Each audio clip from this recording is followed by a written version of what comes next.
ప్రభువైన యేసుక్రీస్తు ప్రశస్తమైన నామంలో మరి ఒకసారి మీ మధ్య వాక్యాన్ని పంచుకోవడానికి ప్రభు ఇచ్చిన ఈ శ్రేష్టమైన అవకాశం బట్టి ప్రభుని స్తుతిస్తూ ఉంటున్నాను.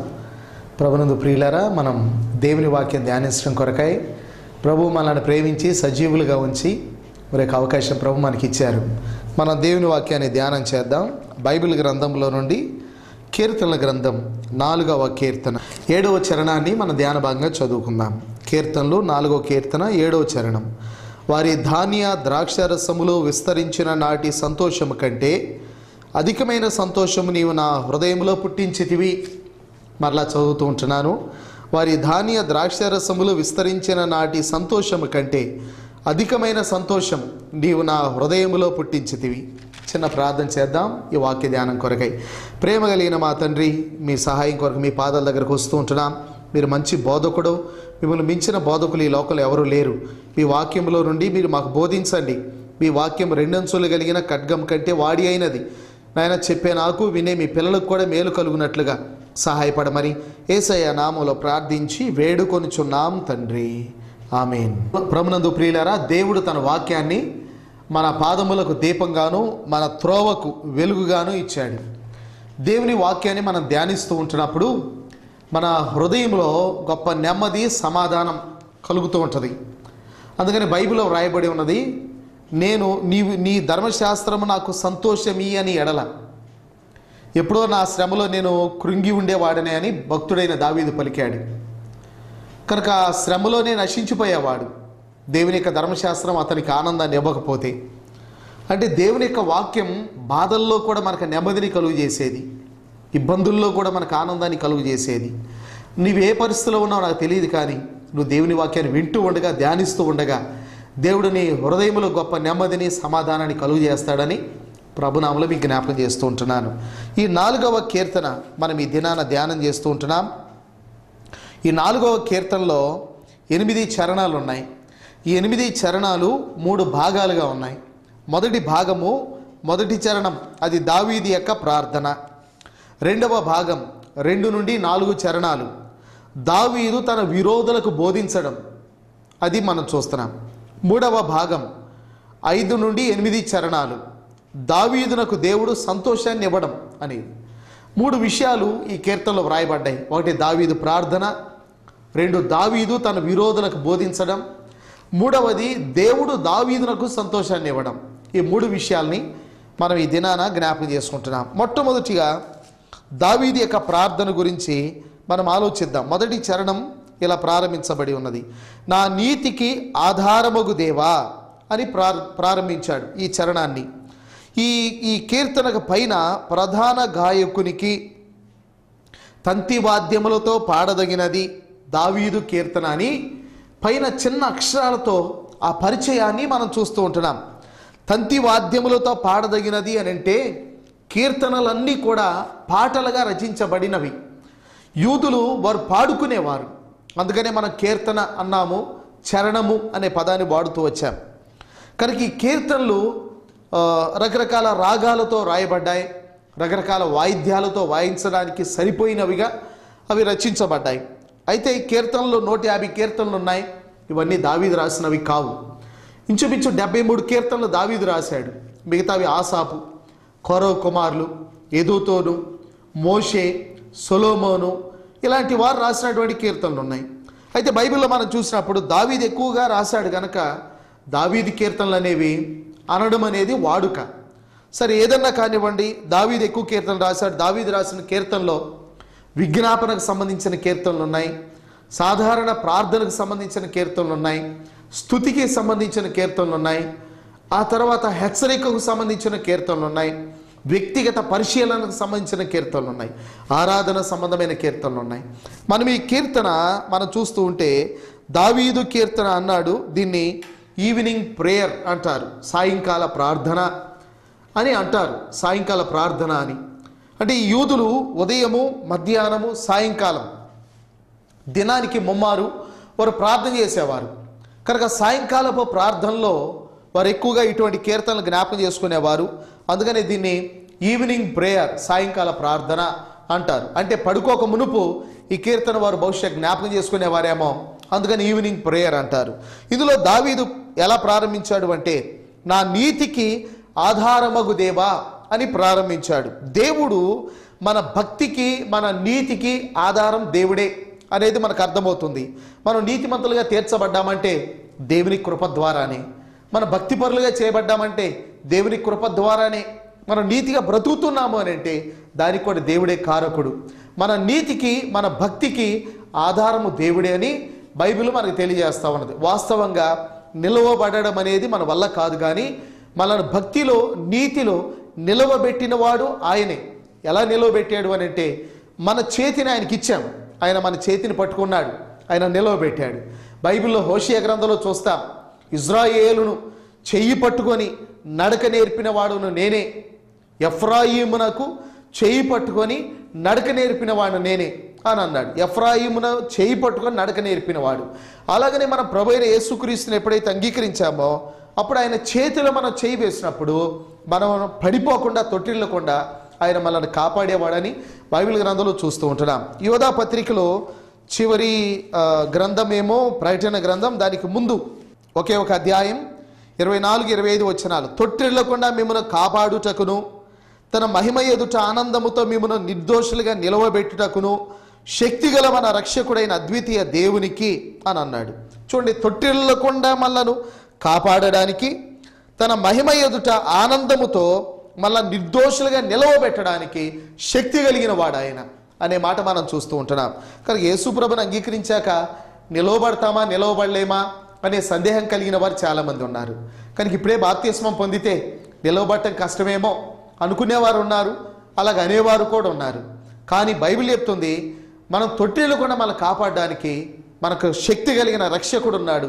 ఆయన చేతిలో చేయి వేసినప్పుడు మన తొట్టిల్లు కూడా కాపాడేవాడు. మన నీతికి ఆధారం ఆయనే, మన భక్తికి ఆధారం ఆయనే. బైబిల్ గ్రంథంలో పాత నిబంధనలో మనం చూస్తాం, ఆది కాండములో అబ్రహాము యాత్రికునిగా ప్రయాణం చేస్తూ ఫిలిస్తీన్ల ప్రాంతానికి వెళ్ళాడు. ఆడికి వెళ్ళిన తర్వాత ఫిలిస్తీన్ల రాజు అయినటువంటి అబీమెలెకు ఉన్నాడు. ఈ అబీమెలెకు దగ్గరికి కొంతమంది వ్యక్తులు వచ్చి, ఇదిగో యాత్రికులుగా వచ్చిన అబ్రహాము ఉన్నాడు కదా, అతని భార్య చాలా సౌందర్యంగా ఉన్నది శారా అని వాళ్ళు వర్ణించారు. వాళ్ళకు ఉన్నటువంటి సాంప్రదాయ ప్రకారం తమకు నచ్చినటువంటి వారిని మరి భార్యలుగా ఉంచుకోవడం అనేది ఆ దినాల్లో ఆ రాజులు అటువంటి స్థితిని కలిగి ఉండేవారు. అలాగనే అబ్రహాముని అడిగారు, ఈమె ఎవరు అంటే అబ్రహాం చెప్పాడు భయపడి, ఈమె నా చెల్లెలు అని. కనుక శారా అబ్రహాంకి చెల్లెలు అనుకొని తన భార్యగా చేసుకుందాం అనుకొని అబీమెలెకు శారాను తీసుకొచ్చాడు. అయితే దేవుని యొక్క వాక్యంలో ఆది కాండం 20వ అధ్యాయంలో వ్రాయబడి ఉన్నది. ఆది కాండము 20వ అధ్యాయము 6వ వచనం, దేవుడు స్వప్నమందు అబీమెలెకు దొకొచ్చాడంట. 3వ వచనంలో రాయబడి ఉన్నది, నీవు నీ ఎంట చేర్చుకొనిన స్త్రీ ఒక పురుషునికి భార్య గనుక ఆమె నిమిత్తం నీవు చచ్చిన వాడవు సుమి అని అన్నాడు.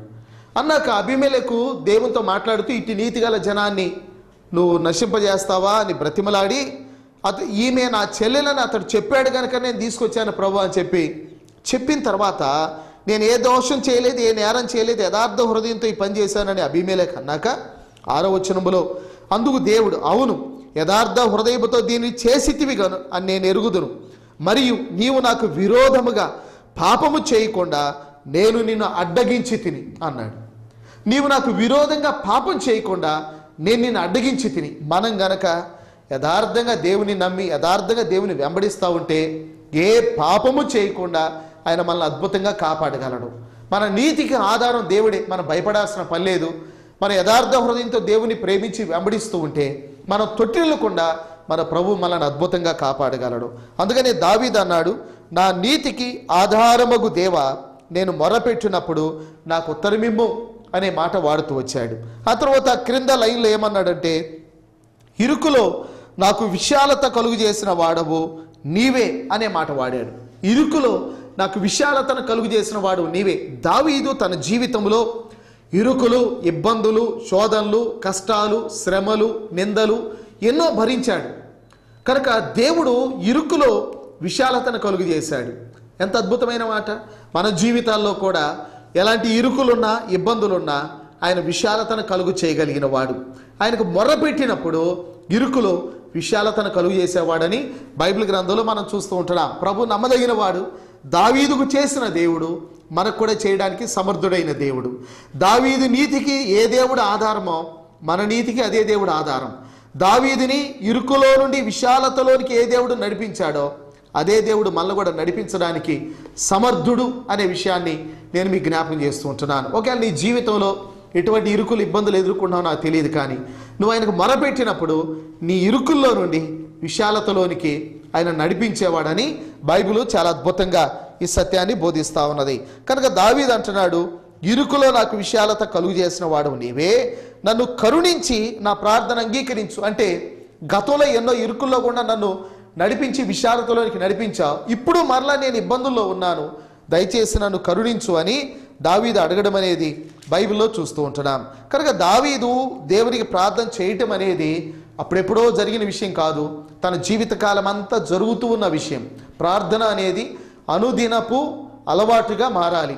దావీదు అన్ని వేళల్లా ప్రార్థన జీవితాన్ని కలిగి ఉన్నట్టే మనం విడుదల పొందినప్పుడు మాత్రమే కాదు, ఇబ్బందుల్లో ఉన్నప్పుడు మాత్రమే కాదు, అవసరమైనప్పుడే మాత్రం కాదు, అవసరం లేదు కదా అనుకున్నప్పుడే కాదు, అన్ని సమయాల్లో కూడా ప్రార్థన జీవితాన్ని కలిగి ఉండడం అనేది అది మనకు చాలా దీవెనకరం. ఇప్పుడు రెండవ భాగంలోనికి వస్తూ ఉంటున్నాం. మొదటి భాగములో దావీదు ప్రార్థన గురించి మనం చూసాం, అద్భుతమైన ప్రార్థన.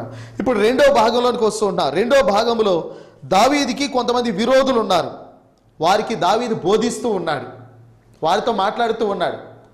అది ఎలా మాట్లాడుతున్నాడో మనం చూద్దాం. సాధారణంగా మనకి ఎవరైనా విరోధులు ఉంటే మనం వారి గురించి మన యొక్క మనస్సులో ఒక ప్రక్క కృంగిపోతూ రెండో ప్రక్క వారి ఏ విధంగా నశించిపోవాలో అనే దాని గురించి అటువంటి తలుపులు మనం కలిగి ఉంటాం. కానీ దావీదు తన విరోధులకు బోధించడం అనేది మనం చూస్తున్నాం. ఎలా బోధిస్తూ ఉన్నాడు అని అంటే రెండో చరణంలో ప్రారంభించాడు, నరులారా అని ప్రారంభించాడు. నరులారా అంటే తన విరోధులను నరులారా అనే మాట ఎందుకు వాడాడు? నా శత్రువులారా అని అనొచ్చు కదా, నా విరోధులారా అని అనొచ్చు కదా, నరులారా అని ఎందుకు అన్నాడంటే తను ద్వేషించేవారు మానవ రీత్యా ప్రవర్తిస్తున్నారు, మానవ స్వభావంతో ప్రవర్తిస్తున్నారు. కీర్తనల గ్రంథంలో మనం చూస్తాం, దేవుడు కూడా వారి విషయంలో విసిగిపోయి, ఇశ్రాయేలీల విషయంలో ఆయన బాగా విసిగిపోయిన తర్వాత ఇలా అంటున్నాడు. కీర్తనల గ్రంథము 78వ కీర్తన 39 కాగా వారు కేవలము శరీరులై ఉన్నారనియు వారు విసరి వెళ్ళి మరలి రాని గాలివలే ఉన్నారనియు ఆయన జ్ఞాపకం చేసుకొనేను అని రాయబడి ఉన్నది. వారు ఎన్నోసార్లు దేవుని మీద తిరుగుబాడి వారు అవిధేయులుగా ప్రవర్తించినప్పుడు ఆయన తన కోపాన్ని అణుచుకొని, ఉగ్రతను అణుచుకొని చివరికి ఏమనుకున్నాడంటే వారు కేవలం మానవులే, కేవలం శరీరులే అని అనుకున్నాడు. కనుక నరులారా అనడంలో వారు తమ యొక్క నైజాన్ని మరి బయటపెట్టిన వారిగా అర్థమవుతుంది.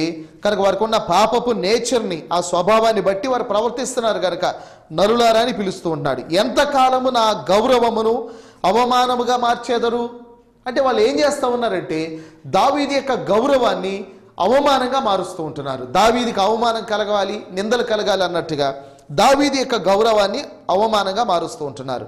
తర్వాత ఇంకా అంటున్నాడు, ఎంతకాలము వ్యర్థమైన దానిని ప్రేమించెదరు, ఎంతకాలము అబద్ధమైన వాటిని వెదకెదరు అని అంటున్నాడు. ఇక్కడ ఎంతకాలము అనే మాట మనం ఆలోచిస్తూ ఉంటే 3 సంగతులు ఉన్నాయి. ఎంతకాలం నా గౌరవాన్ని అగౌరవంగా మారుస్తారు మీరు అని అడిగాడు. రెండవది, ఎంతకాలము వ్యర్థమైన దానిని ప్రేమించెదరు అన్నాడు. మూడవది, ఎంతకాలము అబద్ధమైన వాటిని వెదకెదరు అని అంటూ ఉన్నాడు. వాళ్ళు 3 పనులు చేస్తున్నారట. ఏంటంటే ఒకటి, దావీదు యొక్క గౌరవాన్ని అగౌరవంగా మారుస్తూ ఉంటున్నారు. రెండవది, వ్యర్థమైన దాన్ని ప్రేమిస్తున్నారు. మూడవది, అబద్ధమైన వాటిని వెదుగుతూ ఉంటున్నట్టుగా బైబిల్ గ్రంథంలో మనం చూస్తూ ఉంటున్నాం. ఇది బుద్ధిహీనుల యొక్క పనిగా మనకు అర్థమవుతూ ఉన్నది. ఒకటేమో మన గౌరవాన్ని అగౌరవంగా మార్చాలని ప్రయత్నించేవారు ఉన్నారు. కానీ క్రొత్త నిబంధనలు యేసు ప్రభు చెప్పారు, నా నిమిత్తం మిమ్మల్ని జనులు నిందించి హింసించి అబద్ధంగా మీ మీద చెడ్డ మాటలు ఎలా పలుకున్నప్పుడు మీరు ధన్యులు, సంతోషించండి, పరలోకంలో మీ ఫలం అధికమవుతుందని చెప్పాడు. మీకు పూర్వమందు ఉన్న ప్రవక్తలు కూడా వారు అలాగనే చేశారని యేసు ప్రభు జ్ఞాపకం చేశారు. ఎవరైనా మన గౌరవాన్ని అగౌరవంగా మారుస్తూ ఉన్నారంటే మనం దిగులు పడాల్సిన పని లేదు. క్రొత్త నిబంధన ప్రకారము మనకు పరలోకంలో బహుమానం ఉన్నది. పాత నిబంధనలు అంత ప్రత్యక్షత లేదు కనుక బహుశా దావీదు మరి అలాంటి ప్రత్యక్షత లేనటువంటి కాలంలో కూడా సహించగలిగాడంటే అది గొప్ప ధన్యత. అది కానీ మనకు అంతకంటే ఎక్కువ ప్రత్యక్షత ఉన్నది, ఎక్కువ వాక్యం ఉన్నది కనుక మనం బాధపడాల్సిన పని లేదు. మనము నిరీక్షణతో కనిపెట్టుకొని మన దేవుని ఎదుట మనకున్న బహుమానం కొరకై మనం ఎదురు చూడబద్దులమై ఉంటున్నాం. రెండవది, అందులో మనం ఏం చూస్తున్నామంటే ఎంతకాలం వ్యర్థమైన దానిని ప్రేమించెదరు అని అన్నాడు. వారు వ్యర్థమైన దానిని ప్రేమిస్తూ ఉన్నారు. నేటి దినాల్లో కూడా మనుషులు అవసరమైన దాన్ని ప్రేమించడం కంటే వ్యర్థమైన దాన్ని ప్రేమించేవారు చాలామంది ఉన్నారు. క్రొత్త నిబంధనలో బైబిల్లో వ్రాయబడి ఉన్నది, మీరు లోకములో ఉన్న వాటినైనా ప్రేమించవద్దు అని చెప్పాడు. ఎవడైనా లోకాన్ని ప్రేమిస్తే వాడు దేవునికి శత్రువు అని చెప్పాడు. శరీరాశ, నేత్రాశ, జీవపడంబాల్ని మనం ప్రేమించకూడదని బైబిల్లో వ్రాయబడి ఉన్నది. మరి ఎవరిని ప్రేమించాలి అంటే ప్రభువైన యేసుక్రీస్తును మనం ప్రేమించాలి. ఎలా ప్రేమించాలి? పూర్ణ హృదయంతో, పూర్ణ ఆత్మతో, పూర్ణ బలముతో, పూర్ణ వివేకముతో మనం ప్రేమించాలని బైబిల్లో మనం చూస్తూ ఉంటున్నాం. ఈ లోకంలో ప్రభుని తప్ప మనం దేన్ని ప్రేమించినా మనం దాన్ని దూరం చేసుకుంటాం. ప్రభును తప్ప మనం ఎవరిని ప్రేమించినా వారిని దూరం చేసుకుంటాం. బైబిల్ గ్రంథంలో మనం చూస్తాం, యాకోబు అన్నాడు. యాకోబునకు 2 భార్యలు ఉన్నారు. మొదటి ఆమె పేరు లేయా, రెండవ పేరు రాహేలు. లేయా, రాహేలు. అయితే బైబిల్లో మనం చూస్తే యాకోబు రాహేల్ని ఎక్కువగా ప్రేమించినట్టుగా వ్రాయబడి ఉన్నది. యాకోబు రాహేల్ని ఎక్కువగా ప్రేమించాడు. కానీ మనం కొంతకాలం తర్వాత మనం చూసినప్పుడు రాహేలు చనిపోయినట్టుగా బైబిల్లో వ్రాయబడి ఉన్నది. బెన్యామీనుడు కంటూ ఉండగా ఆమె ఆ ప్రసవ నొప్పులు తట్టుకోలేక ఆ బెన్యామీనుడు కని వానికి దుఃఖపుత్రుడు అని పెట్టి బెనోని అనే పేరు పెట్టి రాహేలు చనిపోయినట్టుగా, మార్గ మధ్యంలో రాహేలు చనిపోయినట్టుగా బైబిల్లో మనం చూస్తాం. యాకోబు ఎవరిని ఎక్కువగా ప్రేమించాడో వారిని పోగొట్టుకున్నాడు. మనం కూడా మన జీవితంలో దేవుని తప్ప దేన్ని ఎక్కువగా ప్రేమిస్తామో దాన్ని పోగొట్టుకుంటాం. జాగ్రత్త, మనం దేవుని ప్రేమిస్తే మిగతావన్నీ మనకు దక్కుతాయి. అందుకని యేసుప్రభు చెప్పాడు, మొదట మీరు నా నీతిని, రాజ్యాన్ని వెదకండి, అప్పుడు అవన్నీ మీకు అనుగ్రహింపబడతాయి. కనుక దేవుని కంటే ఎక్కువగా బిడ్డలను కానీ, భర్తని, భార్యను, తర్వాత ఇంకా సుఖ సౌఖ్యాల్ని, మరి ఉద్యోగాన్ని, ఇంకా దేవుని కంటే ఎక్కువగా మనం ధనాన్ని, దేన్ని ప్రేమించినా దాన్ని మనం దూరం చేసుకుంటామేమో. జాగ్రత్త, దేవుని కనుక ప్రేమిస్తే, అన్నిటికంటే ఎక్కువగా, అందరికంటే ఎక్కువగా దేవుని ప్రేమిస్తే మిగతా వాటిని మనం సంపాదించుకోగలం. అవన్నీ మనకు దేవుడు ఇవ్వగలడు. అందుకని యేసు ప్రభువారు యోహాను సువార్తలో చివరి అధ్యాయంలో ఆయన చనిపోయి తిరిగి లేచిన తర్వాత శిష్యులు చేపలు పట్టడానికి వెళ్ళిపోయిన తర్వాత వారికి చేపలేం దొరకలేదు. ఉదయాన్నే వారు బయటకు వచ్చారు. ఆయన ఒడ్డు మీద నిలవబడి ఉన్నాడు. వారిని పిలిచాడు, పిల్లలారా రండి భోజనం చేద్దారని పిలిచాడు. అప్పుడు పేతురుతో యేసు ప్రభు అన్నాడు, సీమోను, వీరందరికంటే నన్ను ఎక్కువగా ప్రేమిస్తున్నావా అని అడిగాడు అన్నమాట. మనం వ్యర్థమైన దానిని ప్రేమించవద్దు, అవసరమైన దాన్ని ప్రేమించాలి. అవసరమైన వ్యక్తి ప్రభువైన యేసుక్రీస్తు, ఆయన మనం ప్రేమించబద్దులమై ఉంటున్నాం. అంత మాత్రమే కాదు, మూడో ప్రశ్న ఏంటంటే ఎంతకాలము అబద్ధమైన వాటిని వెదకెదరు అని అన్నాడు. ఎంతకాలం మీరు అబద్ధమైన వాటిని వెదకెదరు అని బైబిల్ గ్రంథంలో యోహాను సువార్త 1వ అధ్యాయంలో బాప్తిస్మిచ్చే యోహాను యేసు ప్రభుని చూచి, ఇదిగో లోక పాపమును మోసుకొని పోయే దేవుని గొర్రెపిల్ల అని చెప్పిన తర్వాత యోహాను శిష్యుల్లో ఒకడేం చేశాడంటే యేసు ప్రభు వెనకే వెళ్ళిపోయాడు. వెళ్ళిపోయిన తర్వాత యేసు ప్రభు వెనకాల వెళ్ళిపోతూ యేసు ప్రభుని వెనకాల వెళుతూ ఉంటే యేసు ప్రభు అడిగాడు, నీవు ఏమి వెదగుచున్నావు అని అడిగాడు. యోహాను సువార్త 1వ అధ్యాయంలో మనం చూస్తాం. 1వ అధ్యాయం 37-38 వచనాలు. అతడు చెప్పిన మాట ఆ ఇద్దరు శిష్యులు విని యేసును వెంబడించిరి. యేసు వెనుకకు తిరిగి వారు తను వెంబడించుట చూచి, మీరేమి వెదగుచున్నారు అని అన్నాడు. మీరేమి వెదగుచున్నారు అంటే వాడు యేసు ప్రభునే వెతుకుతుంటున్నారు. రబ్బీని ఎక్కడ నివాసం ఉంటామంటే వచ్చి చూడమన్నారు ప్రభువారు. వారు వెళ్ళారు, చూశారు, కనుగొన్నారు. వారు వెళ్ళి మరి కొందరు తీసుకొచ్చారు, యేసు ప్రభు శిష్యులుగా మారిపోయారు. వారు ఏం వెతుకుతున్నారంటే యేసును వెతుకుతుంటున్నారు. కానీ ఇక్కడ కీర్తనకారుడు చెప్పాడు, నరులారా మీరు ఎంతకాలం అబద్ధమైన వాటిని వెదకెదరు అన్నాడు. కనుక మనం అబద్ధమైన వాటిని వెతికేవారిగా ఉంటున్నామా, ప్రభువైన యేసును వెతికేవారిగా ఉంటున్నామా, మనం ఆలోచించేయాలి. లోకంలో చాలా మతాలు ఉన్నాయి, చాలామంది దేవుళ్ళు దేవతలను బడిన వారు ఉన్నారు. వ్యర్థమైన వాటిని వెతికేవారు చాలామంది ఉన్నారు. ప్రభువైన యేసుక్రీస్తును మనం వెదిగితే నిత్య జీవాన్ని మనం కనుగొంటాం. ఇది 2వ చరణంలో చూస్తాం. 3వ చరణంలో అదే కీర్తన 4వ కీర్తన 3వ చరణం, యెహోవా తన భక్తులను తనకి ఏర్పరచుకొనుచున్నాడని తెలుసుకొనుడి. తన విరోధులతో దావీదు చెప్తున్నటువంటి మాట, యెహోవా తన భక్తులను తనకి ఏర్పరచుకొనుచున్నాడని తెలుసుకోండి అని అన్నాడు. కనుక దేవుడు తన భక్తులను తనకు ఏర్పరచుకునేవాడు. ప్రభువైన యేసుక్రీస్తు వారు 40 దినాలు ఉపవాస ప్రార్థన అయిపోయిన తర్వాత ఆయన యోర్దాను నది తీరమున నడుచుకుంటూ వెళుతూ ఉంటే చేపలు బట్టి అప్పుడే వాళ్ళు వలలు బయటికి తీసుకొచ్చి దోణిలు బయటికి తెచ్చి వలలు శుభ్రం చేసుకుంటున్నా యోహాను, యాకోబు, పేతురు లాంటి వారు కనబడ్డారు. వారిని చూసి యేసు ప్రభువారు అన్నాడు, రండి నేను మిమ్మల్ని మనుషులు పట్టు జాలర్లుగా చేస్తానని వారు పిలిచాడు. అలాగ 12కు ఏర్పరచుకొని వారికి అపోస్తలులు అనే పేరు పెట్టినట్టుగా బైబిల్లో మనం చూడగలం. అయితే వారిని ఏర్పరచుకున్న తర్వాత ఆయన యోహాను సువార్త 15వ అధ్యాయంలో ఇలా చెప్పాడు. 15వ అధ్యాయం 16వ వచనం, 15-16, మీరు నన్ను ఏర్పరచుకొనలేదు, మీరు నా పేరట తండ్రిని ఏమి అడుగుదురో అది ఆయన మీకు అనుగ్రహించున్నట్లు మీరు వెళ్ళి ఫలించుటకును మీ ఫలము నిలిచి ఉండుటకును నేను మిమ్మల్ని ఏర్పరచుకొని నియమించి తిని అని అన్నాడు. ఆయన మనల్ని ఏర్పరచుకున్నాడంట, మనం ఆయన ఏర్పరచుకోలేదు, ఆయనే మనల్ని ఏర్పరచుకున్నాడు.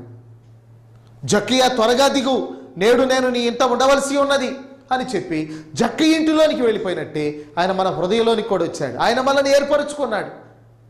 మనం ఆయన ఎన్నుకోలేదు, మనం కోరుకోలేదు, ఆయనే మనల్ని కోరుకున్నాడు. మహిమను విడిచి భూలోకానికి వచ్చి మనల్ని వెదికి ఆయన మనల్ని రక్షించాడు. నశించిన దానిని వెదికి రక్షించుటకై మనుష్య కుమారుడు ఈ లోకానికి వచ్చాను రాయబడిన ప్రకారం ఆయన మనల్ని ఏర్పరచుకున్నాడు. 19వ వచనం, మీరు లోక సంబంధులైన ఎడల లోకం తన వారిని స్నేహించును, అయితే మీరు లోక సంబంధులు కారు, నేను మిమ్మను లోకములో నుండి ఏర్పరచుకొంటిని అని అన్నాడు. లోకములో నుండి ఆయన మనల్ని ఏర్పరచుకున్నాడు, ఆయన మనల్ని ప్రత్యేకించుకున్నాడు. మీరు నా వారై ఉండునట్లు నేను మిమ్మల్ని ఏర్పరచుకున్నానని చెప్పాడు. తన కుమారులుగా, తన కుమార్తెలుగా, తన స్వాస్థ్యముగా మనం ఉండడానికి ఆయన మనల్ని ఏర్పరచుకున్నాడంటే ఎంత గొప్ప ధన్యత. ఆయన మనల్ని పిలిచాడు, ఆయన మనల్ని ఏర్పాటు చేసుకున్నాడు.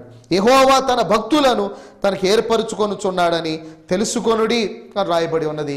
ఈ ఏర్పాట్లు నువ్వు ఉన్నావా లేదా అనేది పరిశీలించుకో. ఆయన పిలుపు నువ్వు విన్నావా, ఆయన పిలుపుని అంగీకరించావా లేదా అనేది కూడా నువ్వు ఆలోచించే. ఒకవేళ ఆయన నిన్ను పిలిచిన పిలుపుని నువ్వు విని అంగీకరించి ఆయన దగ్గరకు రాగలిగితే నీవు కూడా దేవుని ఏర్పాట్లో ఉన్న వ్యక్తివే అనే సత్యాన్ని మనం జ్ఞాపకం చేసుకుంటున్నాం. ఆ తర్వాత ఆ క్రింద చరణంలో చెప్పాడు, నేను యెహోవాకు మొర్రపెట్టగా ఆయన ఆలకించును అన్నాడు. నేను యెహోవాకు మొర్రపెట్టగా ఆయన ఆలకించును. ఈ మాట తన విరోధులతో పలుకుతున్నాడు దావీదు.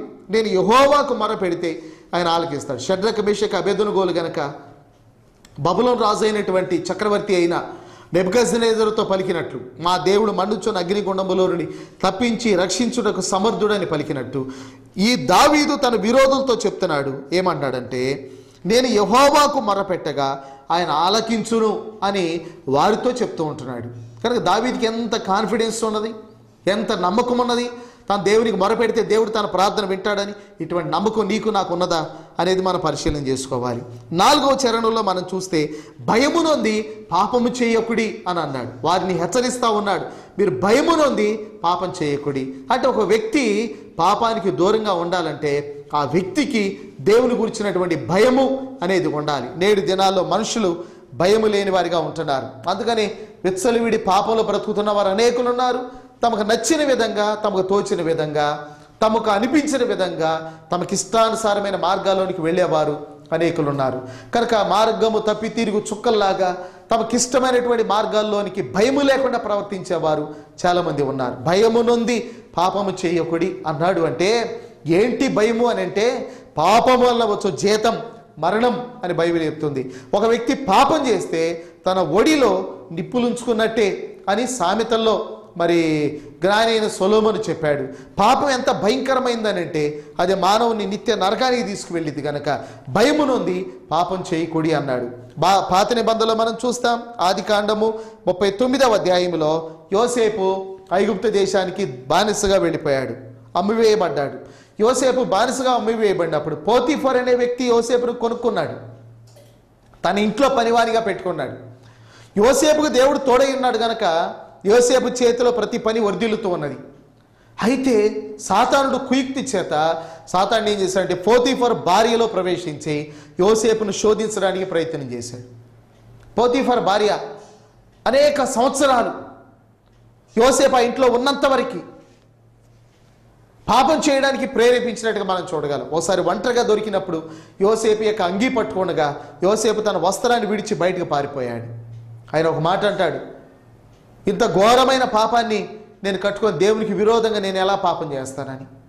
అంటే పాపము అనేది దేవునికి విరోధమైనది అని యోసేపు గమనించాడు. దాని వలన కలిగే పర్యవసానం భయంకరంగా ఉంటుందని యోసేపు గమనించాడు. అందుకని భయమునొంది పాపము చేయకుడి అని తన విరోధులతో మాట్లాడుతున్నాడు. ఆ క్రింద ఇంకొక మాట అన్నాడు 4వ చరణములోని 2వ లైను, మీరు పడకల మీద ఉండగా మీ హృదయములలో ధ్యానము చేసుకొని ఓరకుండుడి. మీరు పడకల మీద ఉండగా మీ హృదయంలో ధ్యానం చేసుకొని ఓరకుండుడి అన్నాడు.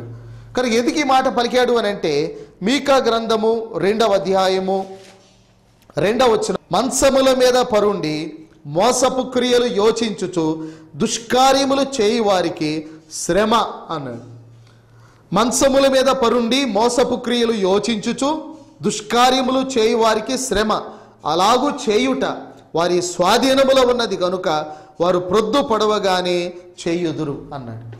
వారు మంచముల మీద పడుండి వారు ఏం చేస్తారంటే మోసపు క్రియలు యోచిస్తూ ఉన్నట్టుగా బైబిల్లో వ్రాయబడి ఉన్నది. కానీ దావీదు ఇక్కడ ఏమన్నాడు అని అంటే 4వ చరణం 2వ లైన్లో ఏమంటున్నాడు, మీరు భయపడి పాపము చేయకుడి, మీరు పడకల మీద ఉండగా మీ హృదయములలో ధ్యానము చేసుకొని ఓరకుండుడి అన్నాడు. మనం పడకల మీద పరుండినప్పుడు దేవుని గురించిన తలంపులు మనం కలిగి ఉండడం అనేది చాలా అద్భుతమైన విషయం. దావీదు కీర్తనలోనే 77వ కీర్తన 6వ చరణంలో దావీదు ఎలా చెప్పాడు, నేను పాడిన పాట రాత్రి యందు జ్ఞాపకం చేసుకొందును అన్నాడు. హృదయమున ధ్యానించుకొందును. నేను పాడిన పాట రాత్రి యందు జ్ఞాపకం చేసుకుంటాను, హృదయంలో ధ్యానం ఉంచుకుంటాను అన్నాడు. కనుక మనం పరుండి దేవుని గురించిన ధ్యానాన్ని మనం కలిగి ఉంటే మన జీవితాలు ఆశీర్వాదకరంగా ఉంటాయి. ఇలాగ దావీదు చెప్పాక మనం 3వ భాగంలోనికి వస్తూ ఉంటున్నాం. 3వ భాగంలో దావీదునకు దేవుడు సంతోషాన్ని ఇవ్వడం అనేది 5 నుండి 8 చరణాల్లో రాయబడ్డాయి. ఇలాగ చదువుతూ ఉంటున్నాం. 5వ చరణం, నీతియుక్తమైన బలులు అర్పించుచు యెహోవాను నమ్ముకొనుడి, మాకు మేలు చూపు వాడెవడని పలుకువారు అనేకులు, యెహోవా నీ సన్నిధి కాంతి మా మీద ప్రకాశింప చేయుము అని అన్నాడు. ఇక్కడ దావీదు ఏమని పలుకుతున్నాడంటే నీతియుక్తమైన బలులు అర్పించుచు యెహోవాను నమ్ముకొనుడి అని చెప్పాడు. మాకు మేలు చూపు వాడెవడని పలుకువారు అనేకులు. నేటి దినాల్లో కూడా మాకు ఎవరున్నారు మేలు చేసేవారు అనేవాళ్ళు ఉన్నారు, కానీ మేలు చేసే దేవుణ్ణి జ్ఞాపకం చేసుకున్న వారు చాలా తక్కువ మంది. దావీదుకు తెలుసు మేలు చేసే దేవుడు ఉన్నాడని, కానీ అనేకులు అంటున్నారంట మాకు మేలు చేయవాడు ఎవడు అని. కానీ దావీదు అంటాడు, యెహోవా నీ సన్నిధి కాంతి మా మీద ప్రకాశింపచేయము. దావీదు ఎప్పుడు కూడా దేవుని యొక్క ప్రసన్నతను కోరుకునేవాడు. మోషే కూడా నీ సన్నిధి మాతో రాని ఎడల మమ్మల్ని ఇక్కడి నుంచి తీసుకొని వెళ్ళవద్దు అని చెప్పినట్టుగా మనం చూడగలం. దావీదు కూడా దేవుని యొక్క సన్నిధిని కోరుకున్నాడు. ఆ తర్వాత అన్నాడు, వారి ధాన్య ద్రాక్షారసంలో విస్తరించిన నాటి సంతోషము కంటే అధికమైన సంతోషం నీవు నా హృదయములో పుట్టించితివి. దేవుని ఎదుట మనం ప్రార్థన చేసి దేవుని గురించిన ధ్యానం కలిగి ఉంటే దేవుడు అధికమైన సంతోషాన్ని మన జీవితాల్లో కూడా కలుగు చేస్తాడని బైబిల్లో వ్రాయబడి ఉన్నది. చివరిగా 8వ చరణం, యెహోవా నెమ్మదితో పండుకొని నిద్రపోదును, నేను ఒంటరిగా ఉండినను నీవే నన్ను సురక్షితంగా నివసింపచేయదు. నేను నెమ్మదిగా పండుకొని నిద్రపోదును. అందుకని ఈవినింగ్ ప్రేయర్ అన్నారు దాన్ని. కనుక రాత్రి పడుకోక మునుపు ఆ కీర్తన ధ్యానం చేసి పడుకునేవారు ఇశ్రాయేలీయులు. నేను నెమ్మదితో పండుకొని నిద్రపోదును, నేను ఒంటరిగా ఉండినాను, నీవే నన్ను సురక్షితముగా నివసింపచేయదు. మనం రాత్రులు మనం ఒంటరిగా ఉన్నా దేవుడు మనకు తోడుగా ఉండి మనల్ని క్షేమముగా సురక్షితముగా మనల్ని నివసింపజేసేవాడు. 3వ కీర్తన 5-6 చరణాల్లో దావీదు చెప్పాడు, యెహోవా నాకు ఆధారము కావున నేను పండుకొని నిద్రపోయి మేలుకొందును. 10,000 మంది దండెత్తి నా మీదికి వచ్చి మోహరించినను నేను భయపడను అని అన్నాడు. ఆ తర్వాత యోబు గ్రంథం 11వ అధ్యాయం 19వ వచనం, ఎవరి భయము లేకుండా నీవు పండుకొందువు, అనేకులు నీతో విన్నపములు చేయుదురు. ఎవరి భయము లేకుండా నీవు పండుకొందువు. కొంతమందిని పడుకున్నప్పుడు మరి వారు రకరకాల భయాలు కలిగి ఉంటారు. కొంతమంది పేడకలలు, కొంతమంది ఏమి జరిగిద్దో అని అపాయకరమైన పరిస్థితులు ఆలోచించి భయపడేవారు ఉన్నారు. కానీ బైబిల్ చెప్తుంది, నువ్వు దేవుని మీద కనుక ఆధారపడి, దేవుని యొక్క ప్రార్థన చేసి, చక్కగా దేవుని మీద ఆధారపడి, దేవుని గురించిన ధ్యానం, దేవుని గురించిన తలంపులు కలిగి ఉంటే ఎవరి భయము లేకుండా నువ్వు పడుకుంటావంట. సామెతల్లో చెప్పాడు, 3వ అధ్యాయం, సామెతల గ్రంథం 3వ అధ్యాయం 24, 25 వచనాలు. పండుకొనప్పుడు నీవు భయపడవు, నీవు పరుండి సుఖముగా నిద్రించెదవు. ఆకస్మికముగా భయము కలుగునప్పుడు, దుర్మార్గులకు నాశనం వచ్చినప్పుడు నీవు భయపడవద్దు. యెహోవా నీకు ఆధారమగును, నీ కాలు చిక్కుపడకుండానట్లు ఆయన నిన్ను కాపాడును అని రాయబడి ఉన్నది. కాబట్టి పగలు రాత్రి మనల్ని కాపాడడానికి మన దేవుని యొక్క కనుదృష్టి మన మీద ఉన్నది. నిన్ను కాపాడువాడు కునుకాడు నిద్రపోడు అని రాయబడి ఉన్నది. కాబట్టి ఆ దేవుని మీద మనం ఆధారపడినప్పుడు, దావీదు వలె ఆ దేవుని మీద ఆధారపడినప్పుడు ఇరుకులో విశాలతలు కలుగు చేసేవాడు, మనల్ని ఏర్పరచుకునేవాడు, మన ప్రార్థన వినేవాడు, మన యొక్క ధాన్య ద్రాక్షారసములు, వారి ధాన్య ద్రాక్షారసములు నాటి సంతోషం కంటే అధికమైన సంతోషం మనకి ఇచ్చేవాడు, మన నీతికి ఆధారమైన దేవుడు. వాళ్ళ రాత్రులు పడుకున్నప్పుడు చక్కగా మనకి కాపుదాలు ఇచ్చి, మంచి విశ్రాంతినిచ్చి, ఆరోగ్యం ఇచ్చి నడిపించే దేవుడు. కాబట్టి ఇటువంటి దేవుని మీద మనం ఆధారపడదాం.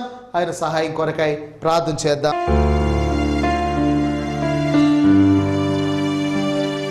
తల్ల ఉంచండి. ప్రేమ కలిగిన మా తండ్రి, ఈ వాక్యాన్ని ఎవరైతే వింటున్నారో వారికి ఆదరణ దయచేయండి, వారికి నెమ్మదిని దయచేయండి, ఇరుకుల విశాలతను కలుగు చేయండి, దుఃఖాలు తొలగించి ఆనందాన్ని కలుగు చేయండి. వారు భయపడకుండా వారు నెమ్మదిగా పడుకునేటట్టు కృపనివ్వండి. వారు లేచి మిమ్మల్ని స్తుతించడానికి సహాయపడండి. పగలు రాత్రి మీ కనుదృష్టి వారి మీద నిలిపి వారి మీరు ఆశీర్వదించమని నీ యొక్క ఏర్పాటు, మీ సంకల్పాన్ని జ్ఞాపకం చేసుకుంటూ యేసు ప్రభు ఘనమైన నామంలో ప్రార్థించి వేడుకొనుచున్నాం తండ్రి. ఆమేన్. Praise the lord.